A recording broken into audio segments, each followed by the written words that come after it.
بعد الخسارة اللي هزت ثقة الجماهير وبعد بعوام من البحث على الاستقرار، رجع اسم واحد بركة باش يتصدر العناوين الكل. الراجل صنع المعجزات في افريقيا واذهل العالم الكل في كاس العالم اللي فات، واثبت قداش من مرة بالانجازات اللي نجم يوصل لها مع منتخبات كيما المغرب والسعودية ومنتخبات اخرين من افريقيا. اما السؤال اللي تسأل فيه الناس الكل اليوم، هل تونس بالرسمي تنجم تعملها وترجع بعد الهزيمة القاسية اللي صارت لها من منتخب السويد 5-1؟ هل بالرسمي نجم الراجل هذا اعادة هيبة نصور قرطاج، والا مشكلة المنتخب اعمق من انه يحلها مدرب مهما كان اسمه؟ باهي، اول حاجة اجا نعرفوا شكون هو هيرفي رونار، وعليش يعتبروه البعض انه هو واحد من اعظم مدربين المنتخبات في العصر الحديث. عالسلامة ومرحبا بكم يا جماعة الخير، رجعنا لكم في فيديو جديد وفي مقطع جديد. مقطعنا متاع اليوم يا شباب باش نحكيو على المدرب الجديد للمنتخب التونسي هيرفي رونار. هل زعما ينجم يعمل معجزة اللي استناو فيها التوانسة الكل، والا باش ناكلوا ما ناكلوا مع عند اليابان ونروحوا كالعادة؟ ما نحكيوش على هولندا بالطبيعة. الماتش متاع اليابان مازالوا نهارين، وهو الماتش اللي باش يبين كل شيء. تونس كان نجم تربح اليابان، تضمن بلاصتها في الترشح للدوري الثاني من الكوب دو موند، وكان خسرت من اليابان سيء من غير ما نكملوا البارتي متاع هولندا نروح على رواحنا ونكرموا لحيتنا بيدينا. من غير ما نزيد نطولوا عليكم، اجيو نعرفوا شكون هو هيرفي رونار هذايا وشنو ينجم يعمل مع تونس، وهل اصلا ينجم ينقذنا في الموقف اللي احنا فيه اي ولا لا. باهي، القصه متاع المدرب هذا ما تشبهش القصص متاع المدربين الاخرين. ما كانش لاعب عالمي وما بداش مسيرته في كيبه كبيره، اما بدا حياته المهنيه في مجال مختلف على مجال كره القدم. اعوام كبيره من الخدمه والصبر، هذيك اللي يخليه يبني شخصيه قويه برشا خاصه به، شخصيه تعتمد على الانضباط والقوه الذهنيه والقدره على اقناع جميع الجوارات انه المستحيل ينجم يجي. باش نقولك اللي هو مدرب تكتيكي وغوارديولا في راسه راهو ليه، كيف ما نقولوا نحنا كارلو انشيلوتي، يعني يعرف كيفاش يحكي مع الجوارات، يعرف كيفاش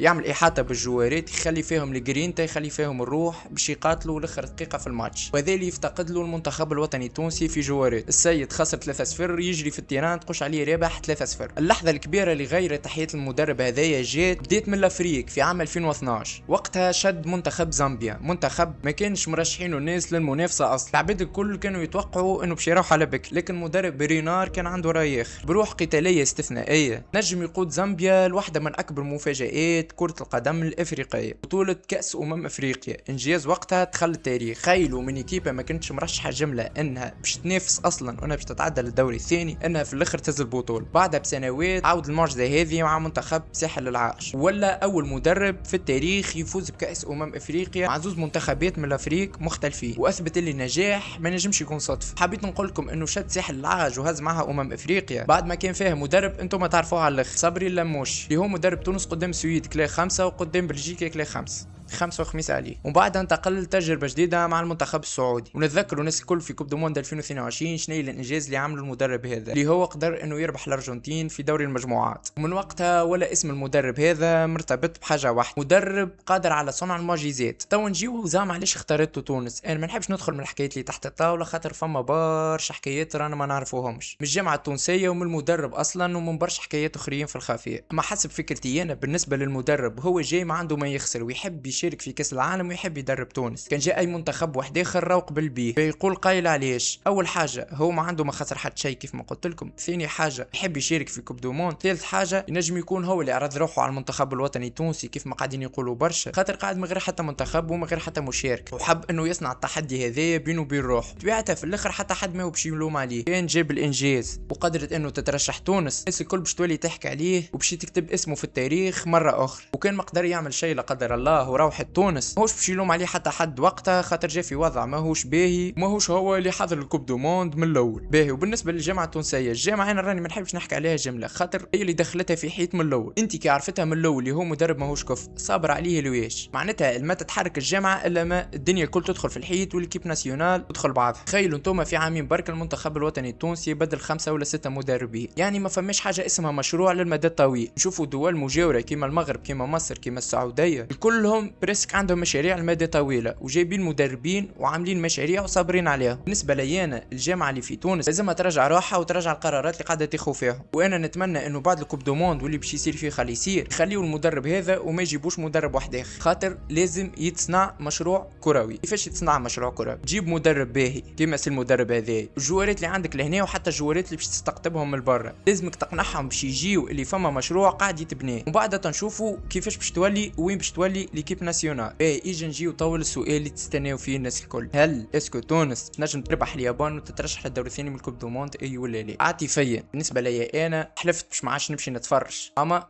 نهار الاحد باش نمشي نتفرج. اول واحد تلقاوني انا في القهوه ماشي نتفرج في الكيب ناسيونال، يظهر لي لاني كامروني لاني مغربي لاني ارجنتيني، يعني تقعد بلادي هذايا ولازمني نشجعها لاخر فرصه، بالرغم اللي قاعدين نشجعوا فيهم ما يستاهلوش ان نشجعوه، اما يحرز محرز جات الكيب ناسيونال في الاعراض. هذه الحاجه الاولى. الحاجه الثانيه بالنسبه للمنطقه، وبرشا في الكومنتات باش يقولوا لي قاعده تغوث على الكيب ناسيونال واستفيل بالخير انا خير يا خويا، انا خير تي ماكلين خمسه راه. مع هذا الكل ديما نقولوا ان شاء الله زينه وان شاء الله خير، اما فما منطق لازمنا نحكيو بيه ونحيو العاطفه على جنب. تونس باش نجم تربح اليابان بالرغم اللي ما عندناش برشا من اللي ربحناه، اما اليابان راهي محضر الكوب دو موند هذيا على الاخر على الاخر، داخله تحب توصل لبعيد في الكوب دو موند هذيا، ونتصور انا باش تعمل حاجه في الكوب دو موند هذيا اليابان، راني نقولها لكم من تو.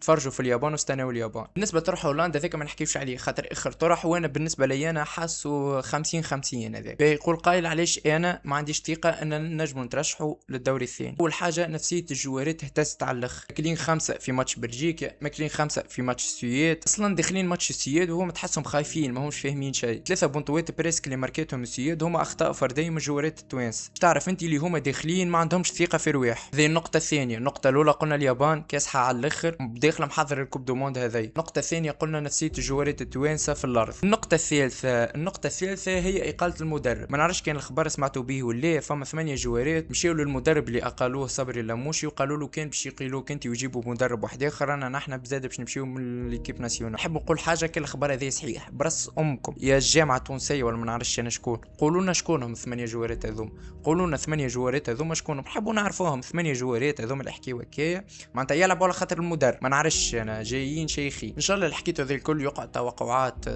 اكثر شله منه، وان شاء الله تونس تربح اليابان تترشح للدوري الثاني اول مره في تاريخها تترشح للدوري الثاني من كاس العالم. لهنا نكون وصلنا لنهايه الفيديو نتاعنا. ما تنساوش باش تخلينا رايكم في كومنتير وقولوا لنا اسكو تونس نجم تترشح للدوري الثاني وتربح اليابان اي ولا، ومازلتوا باش تشجعوا المنتخب وتمشيو تتفرجوا في القهوه اي ولا. باز الكل عارفكم باش تقولوا اي. تونس كامله حلفت قالت ما عادش نتفرج فيهم ومن بعد تمشي تتفرج فيهم هكا هاو الكبده مر. ما بقى لي نقول لكم كان تخليونا اللايك والسبسكرايب كومنتير كيف ما قلت لكم. بيس اوت مع السلامه.